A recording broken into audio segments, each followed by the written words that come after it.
ಇತ್ತೀಚೆಗೆ ಟಿವಿಎಸ್ ಕ್ರೆಡಿಟ್ನಿಂದ ಲೋನ್ ತೆಗೆದುಕೊಂಡಿದ್ದೀರಾ? ನಿಮ್ಮ ಹಣಕಾಸಿನ ಪ್ರಯಾಣಕ್ಕೆ ಅಭಿನಂದನೆಗಳು.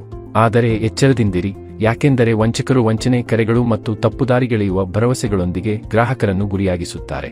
ಅವರು ಹೇಗೆ ಗ್ರಾಹಕರನ್ನು ಮೋಸ ಮಾಡಲು ಪ್ರಯತ್ನಿಸುತ್ತಾರೆ ಎಂಬುದನ್ನು ನೋಡೋಣ.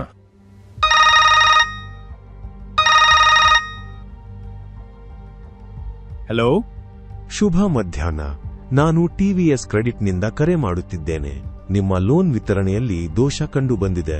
ನಿಮಗೆ ಹೆಚ್ಚಿನ ಮೊತ್ತ ಅನುಮೋದಿಸಲಾಗಿದೆ, ಆದರೆ ಕಡಿಮೆ ಪಡೆದಿದ್ದೀರಿ. ನೀವು ಈಗಾಗಲೇ ಸ್ವೀಕರಿಸಿರುವ ಲೋನ್ ಹಣವನ್ನು ನಾವು ನಿಮ್ಮೊಂದಿಗೆ ಹಂಚಿಕೊಳ್ಳುತ್ತಿರುವ ಅಕೌಂಟ್ ವಿವರಗಳಿಗೆ ಟ್ರಾನ್ಸ್ಫರ್ ಮಾಡಬೇಕಾಗುತ್ತದೆ ಮತ್ತು ನಾವು ತಕ್ಷಣವೇ ಹೆಚ್ಚಿನ ಅನುಮೋದಿತ ಲೋನ್ ಅನ್ನು ಟ್ರಾನ್ಸ್ಫರ್ ಮಾಡುತ್ತೇವೆ. ನಿಮ್ಮ ಹಣ ದೋಚಲು ಇದು ಮೋಸದ ಪ್ರಯತ್ನವಾಗಿದೆ. ನೆನಪಿಡಿ, ಈಗಾಗಲೇ ನಿಮಗೆ ವಿತರಿಸಲಾದ ಲೋನ್ ಮೊತ್ತವನ್ನು ಹಿಂದಿರುಗಿಸಲು ಟಿವಿಎಸ್ ಕ್ರೆಡಿಟ್ ಎಂದಿಗೂ ನಿಮ್ಮನ್ನು ಕೇಳುವುದಿಲ್ಲ. ಗಮನಿಸಬೇಕಾದ ವಿಷಯಗಳು: ವಂಚಕರು ಕೆಲವೊಮ್ಮೆ ವೈಯಕ್ತಿಕ ಮೊಬೈಲ್ ನಂಬರ್ಗಳಿಂದ ಕರೆ ಮಾಡುತ್ತಾರೆ ಮತ್ತು ಖಾಸಗಿ ಬ್ಯಾಂಕ್ ಅಕೌಂಟ್ಗಳಿಗೆ ಅಥವಾ ವೈಯಕ್ತಿಕ ಯುಪಿಐ ಪಾವತಿ ಲಿಂಕ್ಸ್ಗೆ ಹಣ ಟ್ರಾನ್ಸ್ಫರ್ ಮಾಡಲು ನಿಮಗೆ ಮಾರ್ಗದರ್ಶನ ನೀಡುತ್ತಾರೆ. ಇದು ಸ್ಪಷ್ಟವಾದ ಎಚ್ಚರಿಕೆ ಸಂಕೇತ. ಮೋಸಗೊಳಿಸಬಲ್ಲ ಇನ್ನೊಂದು ರೀತಿಯ ವಂಚನೆಯ ಪ್ರಯತ್ನವನ್ನು ನೋಡೋಣ. ಶುಭ ಸಂಜೆ. ನಾನು ಟಿವಿಎಸ್ ಕ್ರೆಡಿಟ್ನಿಂದ ಕರೆ ಮಾಡುತ್ತಿದ್ದೇನೆ. ನೀವು ತುಂಬಾ ಕಡಿಮೆ ಬಡ್ಡಿದರದಲ್ಲಿ ಹೆಚ್ಚಿನ ಲೋನ್ಗೆ ಅರ್ಹರಾಗಿದ್ದೀರಿ. ಮುಂದುವರಿಯಲು ನೀವು ಮೊದಲು ನಿಮ್ಮ ಅಸ್ತಿತ್ವದಲ್ಲಿರುವ ಲೋನ್ ಅನ್ನು ಮುಚ್ಚಬೇಕು.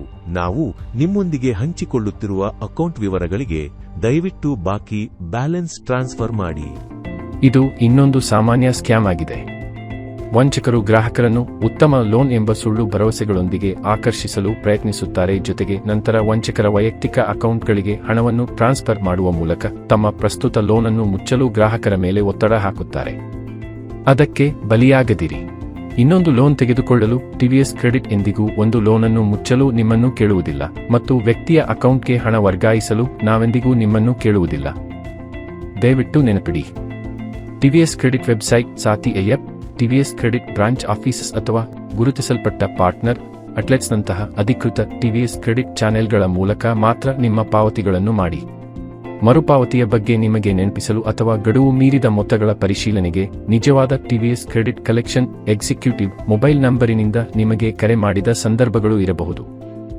ಇವರೆಲ್ಲರೂ ಟಿವಿಎಸ್ ಕ್ರೆಡಿಟ್ನ ಅಧಿಕೃತ ಪ್ರತಿನಿಧಿಗಳಾಗಿರುತ್ತಾರೆ. ಆದಾಗ್ಯೂ ಅಂತಹ ಸಂದರ್ಭಗಳಲ್ಲಿ ಟಿವಿಎಸ್ ಕ್ರೆಡಿಟ್ ವೆಬ್ಸೈಟ್, ಸಾತಿ, ಮೊಬೈಲ್ ಆ್ಯಪ್, ನಮ್ಮ ಬ್ರಾಂಚ್ ಆಫೀಸಸ್ ಅಥವಾ ಗುರುತಿಸಲ್ಪಟ್ಟ ಪಾರ್ಟ್ನರ್ ಅಟ್ಲೆಟ್ಸ್ನಂತಹ ಅಧಿಕೃತ ಟಿವಿಎಸ್ ಕ್ರೆಡಿಟ್ ಚಾನೆಲ್ಗಳ ಮೂಲಕ ಮಾತ್ರ ನಿಮ್ಮ ಮರುಪಾವತಿಯನ್ನು ಮಾಡಲು ಅವರು ಯಾವಾಗಲೂ ನಿಮಗೆ ಮಾರ್ಗದರ್ಶನ ನೀಡುತ್ತಾರೆ. ಯಾರಾದರೂ ಕಂಪನಿಯ ಪ್ರತಿನಿಧಿ ಎಂದು ಹೇಳಿಕೊಂಡರೂ ವೈಯಕ್ತಿಕ ಅಕೌಂಟಿಗೆ ಹಣವನ್ನು ಟ್ರಾನ್ಸ್ಫರ್ ಮಾಡಬೇಡಿ.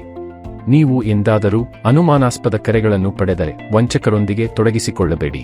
ಅವರ ಕುರಿತು ತಕ್ಷಣವೇ ಟಿವಿಎಸ್ ಕ್ರೆಡಿಟ್ ಗ್ರಾಹಕ ಹೆಲ್ಪ್ಲೈನ್ಗೆ ರಿಪೋರ್ಟ್ ಮಾಡಿ ಮತ್ತು 1930 ಡಯಲ್ ಮಾಡುವ ಮೂಲಕ ಸೈಬರ್ ಕ್ರೈಮ್ ಹೆಲ್ಪ್ಲೈನ್ಗೆ ತಿಳಿಸಿ. ನೀವು ಸಂಚಾರ್ ಸಾಥಿ ಪೋರ್ಟಲ್ ಅಥವಾ ಮೊಬೈಲ್ ಅಪ್ಲಿಕೇಶನ್ನಲ್ಲಿ ಕೂಡ ಅಂತಹ ನಂಬರ್ಗಳನ್ನು ರಿಪೋರ್ಟ್ ಮಾಡಬಹುದು. ತ್ವರಿತವಾಗಿ ರಿಪೋರ್ಟ್ ಮಾಡುವ ಮೂಲಕ ನೀವು ನಿಮ್ಮನ್ನು ರಕ್ಷಿಸಿಕೊಳ್ಳುವುದಷ್ಟೇ ಅಲ್ಲದೆ ವಂಚಕರ ವಿರುದ್ಧ ತಕ್ಷಣದ ಕ್ರಮ ತೆಗೆದುಕೊಳ್ಳುವ ಸಾಧ್ಯತೆಗಳನ್ನು ಹೆಚ್ಚಿಸುತ್ತೀರಿ.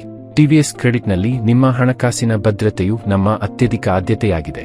ಎಚ್ಚರಿಕೆಯಿಂದಿರಿ, ನೀವು ಕಷ್ಟಪಟ್ಟು ಗಳಿಸಿದ ಹಣವನ್ನು ಸುರಕ್ಷಿತವಾಗಿರಿಸಿ ಮತ್ತು ನೆನಪಿಡಿ, ವಂಚಕರು ಕುತಂತ್ರಕ್ಕೆ ಕೈ ಹಾಕುತ್ತಾರೆ, ಆದರೆ ಜಾಗೃತಿಗೆ ಜಯವಾಗುತ್ತದೆ.